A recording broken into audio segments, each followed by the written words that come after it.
is recognized.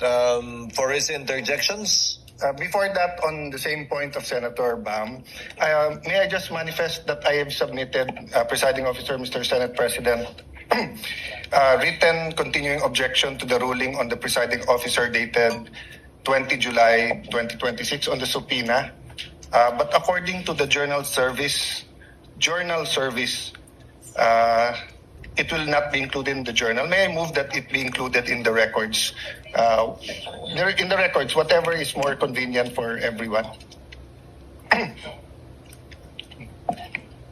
it will definitely be in the record and transcript, Your Honor. We will see what we can do about the journal. Can we get back to you? Yes. Because there's a technical difficulty. We were just under the impression na until today. That's why hinabol ko ng 5:31, then nilagay ko na lang possible supplemental. But whatever is more convenient for the clerk of court. The chair will entertain a motion to reconsider the approval of the journal earlier so that we can include this in the journal and then approve it. If you would like to make that motion, Your Honor. Well, may I move that we reconsider approval of journal just so that we can include what we agreed on yesterday, which is the written objection. There is a motion to reconsider the approval of the journal of yesterday, July 20, 2026, in order to include as part of the journal the written manifestation of Senator Judge Alan Cayetano, as we have done so with respect to Senator Judges Villanueva, Marcos, Go, Villar Camille, and Legarda. Absent any objections, the motion is approved. Journal is reconsidered. And the insertion of the manifestation of the Honorable Cayetano is so included, so ordered. Thank you, dear colleagues. Would you like to complete the process and move for the approval of the journal now? We move Senator the Judge. approval with the amendment, not an insertion. The journal is approved as amended by inserting the manifestation of Senator Judge Alan Cayetano. Is there any objection? Hearing none, the same is approved sans the reading of the same. Mr. Presiding Officer, just Yes, one what is the point. pleasure Just of, to make the Senator manifestation. Judge Villanueva? Yes, Mr. President. It's that, I just wanted to put on record that this representation is not objecting to the ruling of the chair yesterday, and that the only reason why I wanted to put into the records my manifestation with regard to the ruling of the chair, just to put on record. Thank you. Duly noted. Senator Judge Cayetano may proceed with his interjections. He has 2 minutes. You may proceed, sir, when you're ready. Good afternoon, Mr. Witness, Director, Attorney Matibag, schoolmate. Good afternoon, sir, Your Honor. Yeah, just on that point ni Senator Bam, I understand as a law enforcer, as an investigator, you have to take all threats seriously. I'll ask you the same questions I asked the two NBI officers, and I do understand they were not under your supervision during that time dahil dun pa sila kay Director Santiago, no? I won't ask all the questions, but you did review the whole video or just the portions relevant to the statement of the Vice President na no joke, yung November 23. Your Honor, napanood ko po yung video, but you're correct. I focus mainly on the issue that is being So investigated. simple question, paano naging process kung anong parts ng video at ng statement niya ang paniniwalaan mo or ng task force? So it's not personal. I mean, if you were in the task force or as you said, you created a task force now at duty nyo yung safety ng high government officials. Anong process nyo kung anong parts ng video ang paniniwalaan nyo at hindi? Ng statements niya, what I meant. Well, ang ginawa po natin dyan, dun po mismo sa konteksto ng kanyang sinabi na humanap siya ng papatay at inutos niya na papatayin ang 3 individual at yun po ay pumayag yung papatay at sinabi pa niya no joke. Doon pa lamang po ay pong nakita yung pong ating hinahanap po na mga pwede niyang pananagutan po sa batas. Well, as an appointee of this government, as a lawyer, as an NBI director, I see your point and I get that. But what I meant is that before that statement, sabi kasi niya, kung papatayin ako, I mean, the record will bear out naman yung eksaktong sinabi niya. No? So this is my paraphrase. But ang pagkaintindi ko sa sinabi niya, kung papatayin ako, eto yung 3 papatayin mo.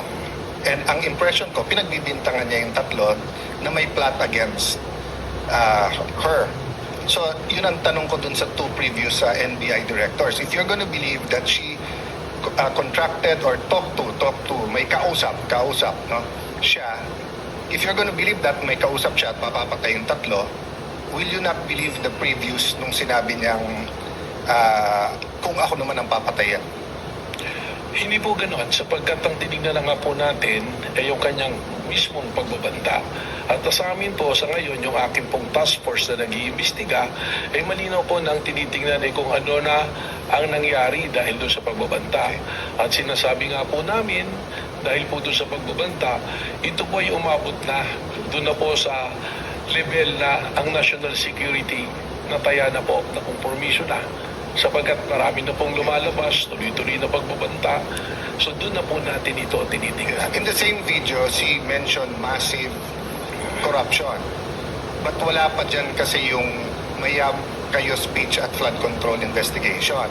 So, same question, Director. Naintindihan ko, yun yung pinaniwalaan nyo. May kausap siya, no joke.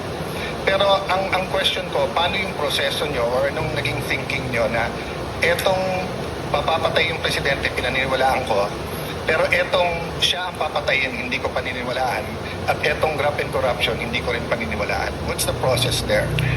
Well, ang proseso po dyan ay tinignan naman natin doon po sa pagbabanta niya, kung sa grave threat po yung pag-uusapan natin, alam naman po natin na yung threat na yan is absolute dahil nandoon naman po yung elemento eh. Doon naman po sa sinasabi namin na tuloy-tuloy na pag-iimbestiga dahil ito nga po ay umabot na sa level lang na naapektuhan ng national security. We take into context yung mismong sinabi niya na meron siyang kinausap at yung kanyang kinausap ay pumayag. Yung po kanyang sinasabi na kung papatayin ako, that is supposed to be na statement niya sa aming pong pananaw just to cover yung kanyang pagsasabi na siya may kinausap para patayin ang ating Pangulo. Okay, I won't argue with you, yun yung proseso nyo, but in the meantime, there were 3 statements, massive corruption, kung papatayin siya, patayin. So, focusing dun sa patayin yung tatlo kung papatayin siya, in the meantime, tumutuo yung yung massive corruption lumabas afterwards, di ba? So, just one other point, in the beginning of the prosecution's questions to you, and I think the defense had a question about what can you investigate. Can you repeat your answer? As the NBI director and the NBI can investigate, did you say all crimes o yung mga crimes? Lahat po ng mga pumapasok sa amin, mga krimen, ay amin pong pwedeng imbestigahan, ito proprio. Ganon din po yung mga krimen na meron pong nagreklamo na araw-araw na may pumupunta sa aming tanggapan para magreklamo. Ito po yung aming iniimbestigahan at meron din pong mga iniimbestigahan kami na inutos po ng Department of Justice and by the very nature under the Constitution po ng Office of the Ombudsman, they can delegate the National Bureau of Investigation. So as a general rule, you can investigate any crime or proprio? More than the investigation of the crime is also the protection of our nationals. Saka po siyempre siguraduhin na promote ang ating demokrasya hindi nakukompromiso. Yes, but sa investigation lang. So you can investigate any crime. Tama po. Yeah. Isn't that against the Republic Act 10867?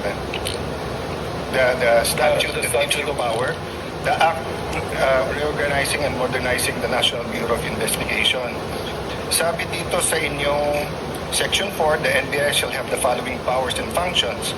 Undertake and investigate the detection of crimes and offenses enumerated under Section 5. Section 5, may enumeration, human trafficking cases in all airports, extrajudicial, extralegal killings committed by state security forces against media practitioners' activities, killings of justices and judges, violation of 100175, otherwise known as Cyber Crime Prevention Act, cases against Interagency Graft Coordinating Council and violations of the Anti-Dummy Law.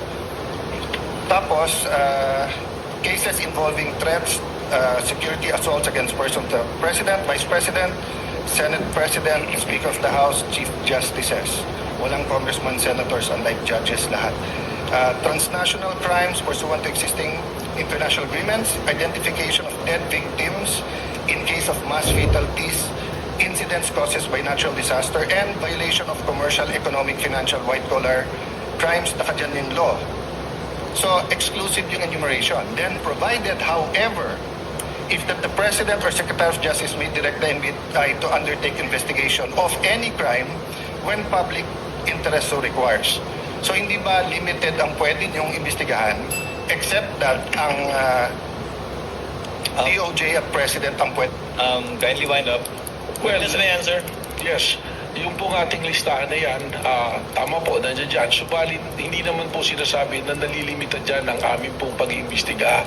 Sapagkat malinaw po ang mandato ng NBI that we are the primary investigating body. Yun lamang nga po, merong mga kaso, kung ito po ay bumagsak na sa jurisdiction halimbawa ng PNP na kanilang iniimbestigahan, we can still help and coordinate at the same way na kung kami po ay nag-iimbestiga at ang PNP pwede rin pong tumulong Well, po sa amin. Director, if that's your interpretation, that goes against what they taught us in law school, na pag exclusive yung enumeration, you cannot add. And at the end of the enumeration of Section 5, nakalagay nga dito, however, the President and Secretary of Justice may direct you to undertake investigations of any crime. Why do they have to say any crime if you can do it any crime, if you can investigate any crime after all? It seems that you're expanding your jurisdiction by yourselves. Well, we've been doing po yan sapagkat we have also our primary role to make sure that law and order is being promoted through the NBI din po. Senator Cayetano can avail of the second round later or tomorrow, since I believe Attorney Matibag, Director Matibag, forgive me, will still be here for the continuation of cross. Senator Judge Rafi Tulfo thereafter. Senator Judge Pangilinan. Senator Judge Rafi Tulfo, you have, I believe, one question, right? Actually, 2 questions, Your Honor. You may proceed, sir. You have 2 minutes, actually. Ako, na-stress na ako kanina. 5 minuto ako doon. Minamadali. But anyway, going back to Ronald Mas, what was the justification of the NBI back then when